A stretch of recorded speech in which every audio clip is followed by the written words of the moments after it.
From Cheaters surveillance cameras, you are about to view actual, true stories filmed live, documenting the pain of a spouse or lover caused by infidelity. This program is dedicated to the faithful and presented to the false-hearted to encourage their renewal of temperance and virtue. Coming up on this episode of Cheaters. Puts a chain on him, and he walks inside like a dog. We have a location on the two of them. They're at a Gothic club. What the? Why are you being so? I'm being. You are. If you're wearing all leather with a whip. Real reality television is brought to you by Cheaters Detective Agency's Private Eyes on Cheaters. We are so glad to have you back for another volatile episode of Cheaters. Our first case involves Christian Boyd, a youth minister at odds with the direction of his relationship. Concerned that his girlfriend's recent actions indicate issues in paradise, Christian requests assistance from Cheaters. I've been with Celeste about 2 years. We met at my little sister's wedding. And from the moment I saw her, I knew she was different. I mean, she's beautiful, she's funny, she's great, and she's different than any girl at my church, and it really drew me into her. She's not really religious, she's spiritual, but I was able to convince her to go to church with me, and she would come sometimes, and that meant a lot to me. But she hasn't been going lately, and since then, things have really changed.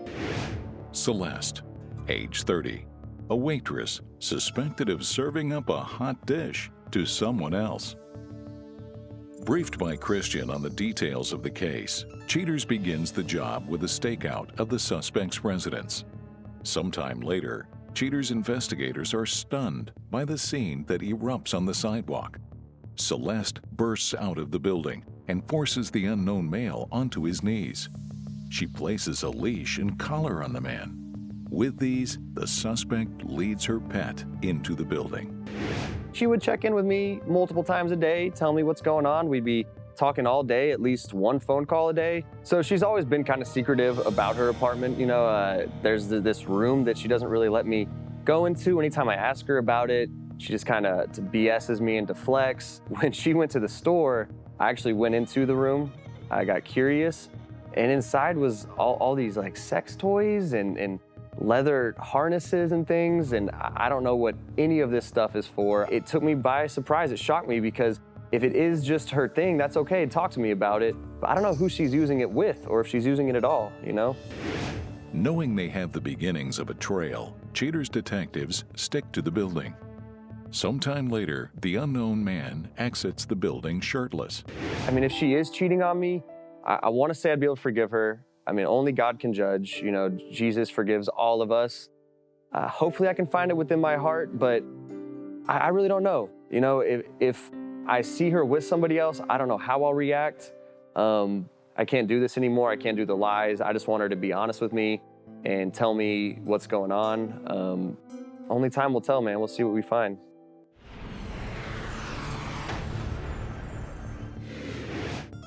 Encouraged by previous surveillance, Cheaters investigators continue to stake out the suspect's apartment building.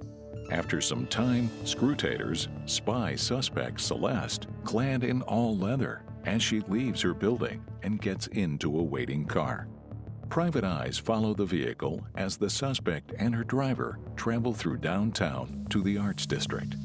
The improbable couple park the car. Celeste pats her driver, now identified as Christopher Lane, on the head.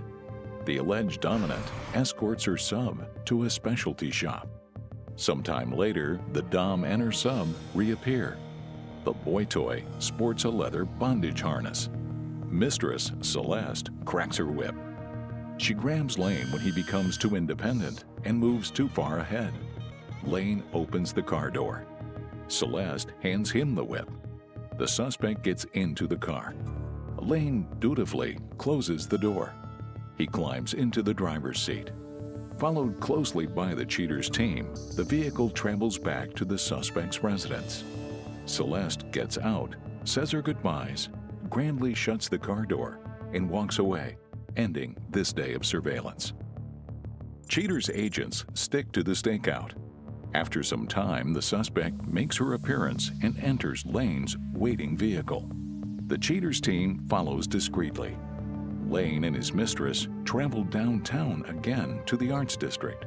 Celeste leads her boy toy, clad in his new harness, to a bar. A cheaters detective attends the show to gain video footage of the dom and her sub. Throughout the evening, Celeste asserts her dominance over Lane. Sometime later, the suspect leads her companion back to the vehicle. The fetish couple drive through town, trailed by the cheaters team. They return to the suspect's residence. A phone call goes out to a distraught Christian. Coming up, the confrontation.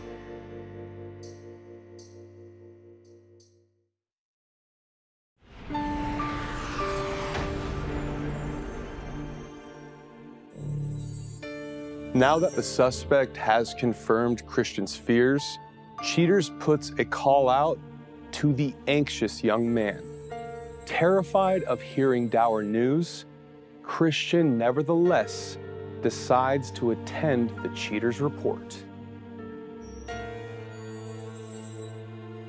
Christian, the first thing I'd like to say, man, is thank you for being out here this evening.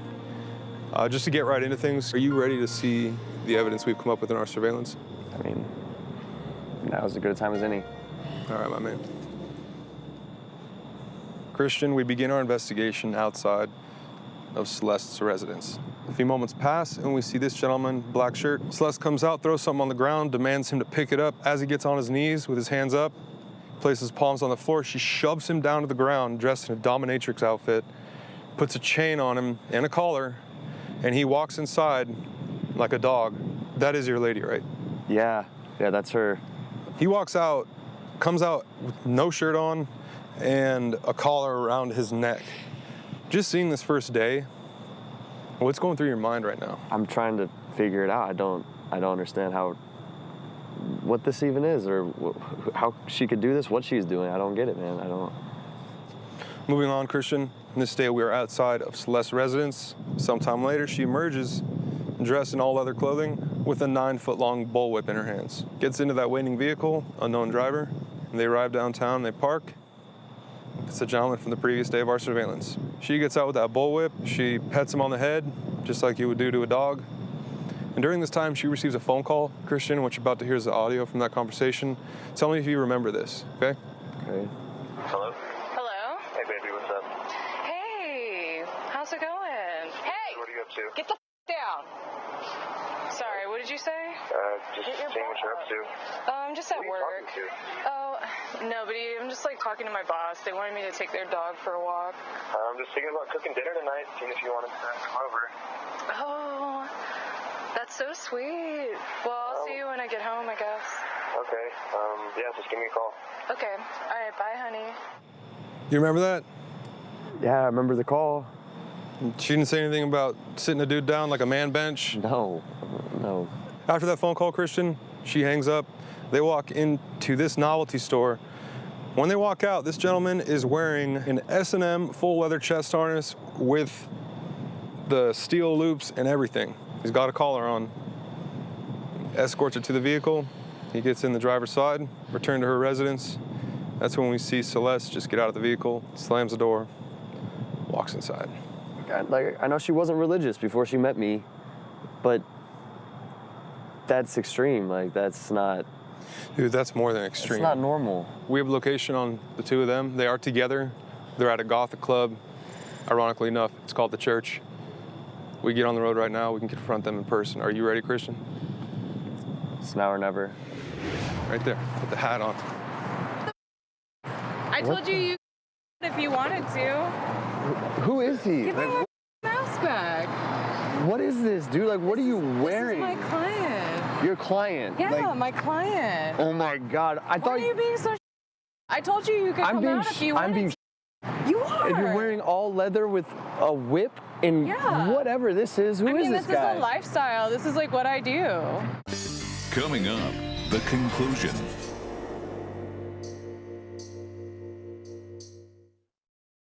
We have a location on the two of them. They're at a Gothic club. I told you you could come out if you wanted to. What is this, dude? Like, what are you wearing? This is my client. Who is this guy? is a lifestyle.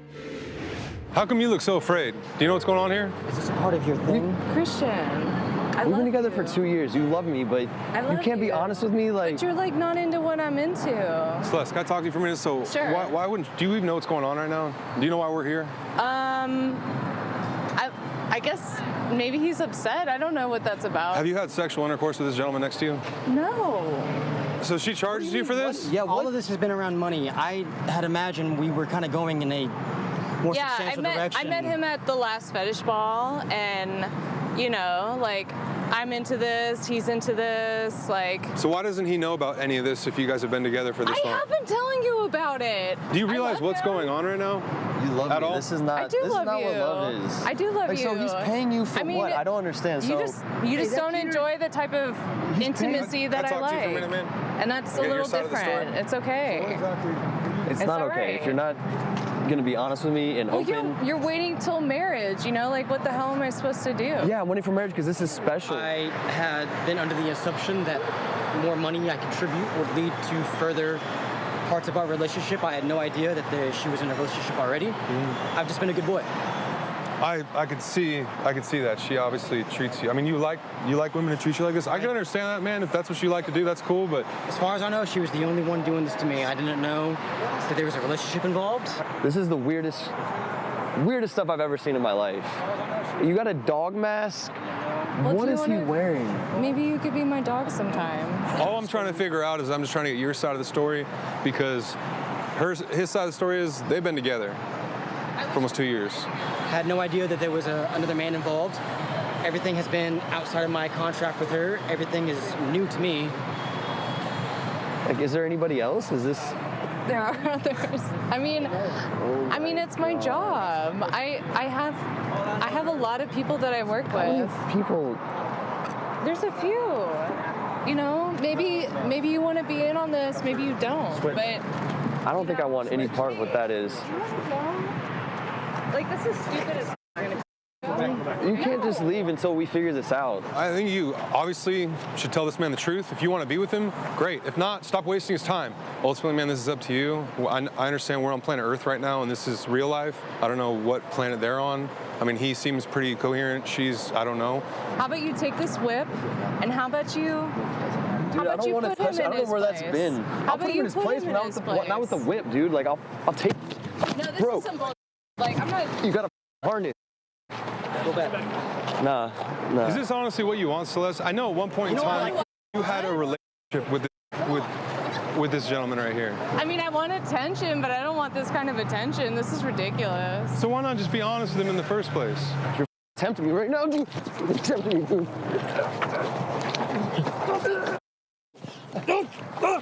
This. I'm going back in the club. I'm gonna enjoy my night. Celeste, don't walk away. No, I'm gonna enjoy my night at the club. Celeste, come talk to me for a minute. No. Where'd she go? At what point in the relationship with him did you guys stop? You know, he told me you stopped texting him, you stopped coming over. Like, I understand that, but why not just I mean, honestly, I just got really busy, I get that, but and it's really time consuming. They text me all the time, and I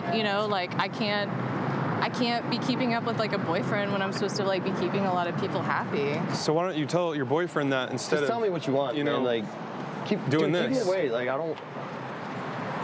I don't want to trouble. I'll see you next Thursday. Yeah. Okay. Text me. All right. Bye. How do you feel about this? She hasn't. I feel like I thought she was my future wife, man, and now she's wearing all leather with a guy wearing a harness and a dog mask. Like, that's how I feel. I don't know how to feel. Like, I don't get it. Y'all, get the out of my way. Get the out of my way, please. I mean, you know I forgive. You know I'm a forgiving person. You know that I'm an understanding person. I know. And I mean, I love Like, you. I don't want to break up. I love you. I love you too. Can we make it a night? Like, can we? it's up to you, dude. If you want, we can unmic you. You guys can go hang for the night. Come back, get some counseling. We offer it. You guys can sit down together. Try to explain it to me. Try to show me whatever, your world. I want to know. I want to understand. You tried to be there for me with the church, and you were understanding, so I'll try to be understanding with you. Maybe we can be a middle ground. I think so.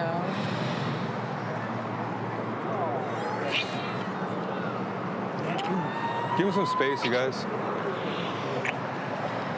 I'm gonna go with her. All right, my question though is, you guys want to come in and talk about this? Because, I mean, this is a big step for you, man. I know. It's been a long time. Like, we've been together for a while. Yeah. Well, good.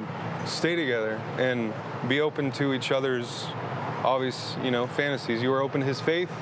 He's being open right now to your hidden little lifestyle. I'm gonna try. I'm gonna try. Hey, that's the first step. It's new to me, but thank you.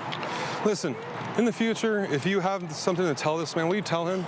Yeah. So this doesn't all have to happen. Of course. I feel so bad. Like, this is crazy. I'm not wearing the mask though. All right, well, hey. Maybe one Thanks, day. man. I really appreciate all your help. I wish you the best of luck, and y'all have a safe night. All right, thank you.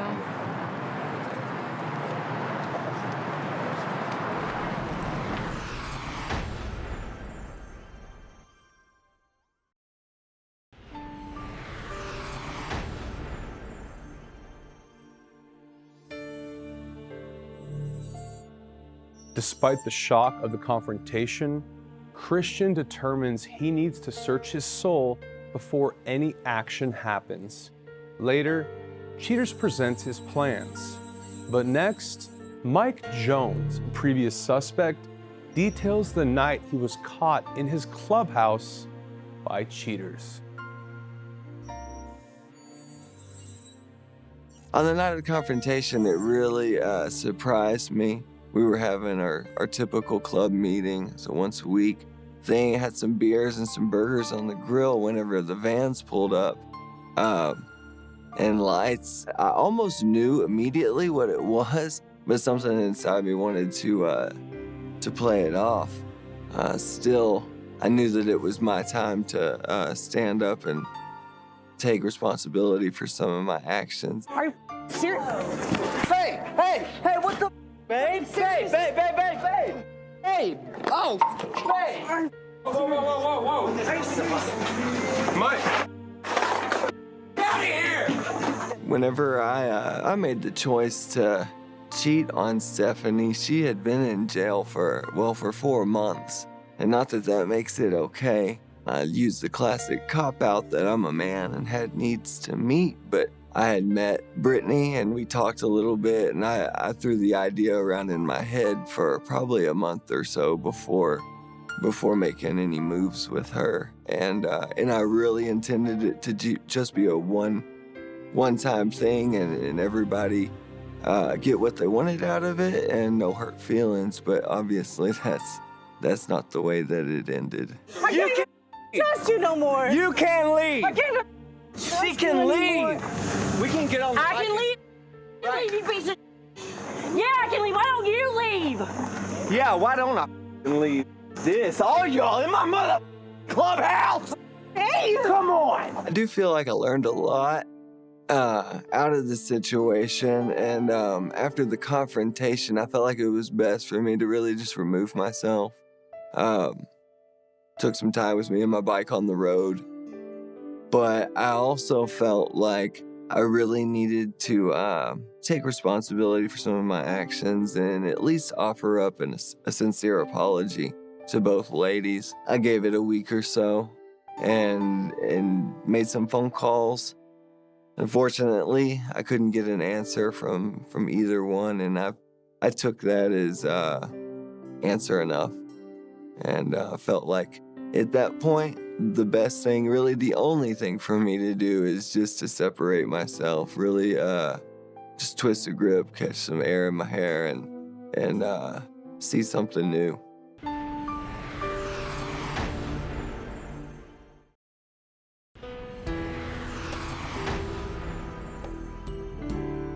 After the confrontation, Christian Boyd decides that he wants to work things out with the suspect.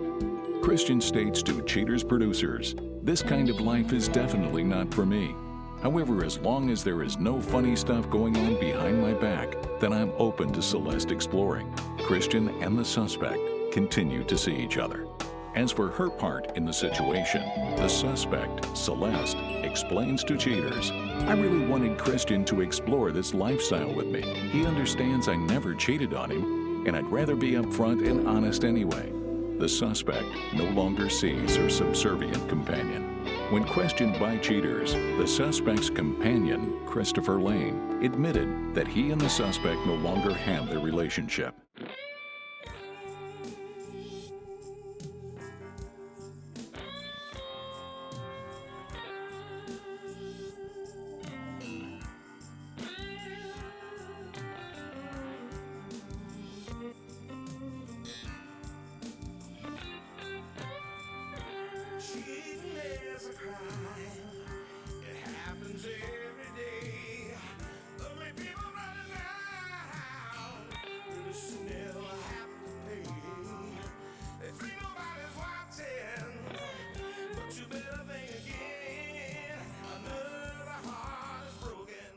Now remember, if you don't get your programming from Goldstein's, why, we'll both lose money.